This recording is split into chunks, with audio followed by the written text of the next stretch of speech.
My dad caught and cooked this stingray back in 2018. Back then, I was 6 years old.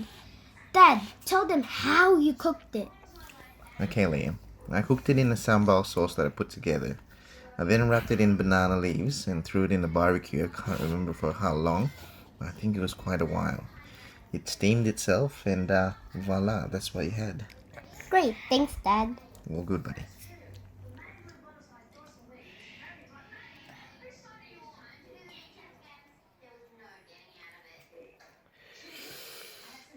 Well done.